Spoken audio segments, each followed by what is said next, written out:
Ich finde, wenn man ein Wein doch macht, dann muss man doch mal durchdrehen, dann muss man seine Emotionen freien Lauf lassen, oder?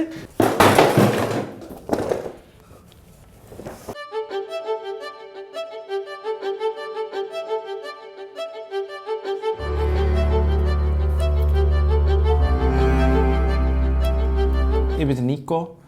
Ich hasse gitzige Menschen, aber ich liebe Melanie weniger.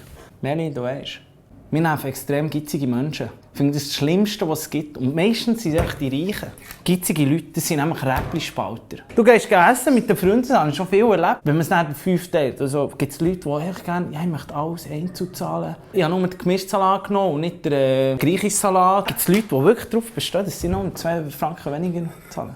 Weißt du, was sie denen sagen? Du trappen zusammen oder schiessen weg.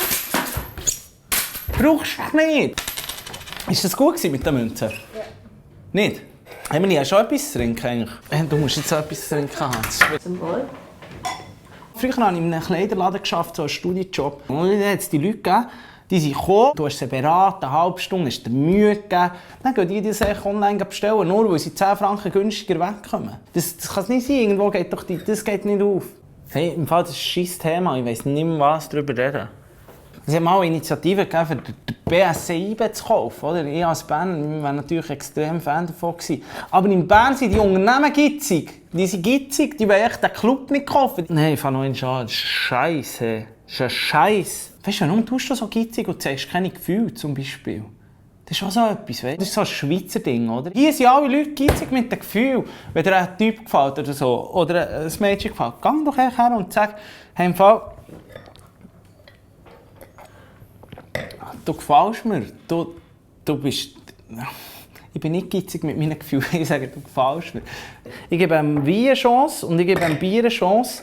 Und ich spiele auf mehreren Hochzeiten gleichzeitig. Beim Sterbebett schaust du ja immer zurück, was hast du erlebt oder so. Auf was bist du stolz? Auf das Geld bist du sicher als letztes stolz, oder? Ich wäre jetzt stolz, wenn ich sagen könnte, ich habe BSC IB gekauft. Und ich als Berner habe IB wieder vorgebracht. Und IB ist schon wieder die Nummer 1 in der Schweiz. Da wäre ich stolz drauf. Gitzig ist etwas so, du machst jemandem anderes nicht gönnen. Gitzig hat auch irgendetwas zu tun mit Egoismus extrem, oder? Du schaust echt nur auf dich selber. Das kann es nicht sein, Mann. Also so geht die Welt unter. Gitzige Menschen, Scheiße! Hey. Schnur gespielt.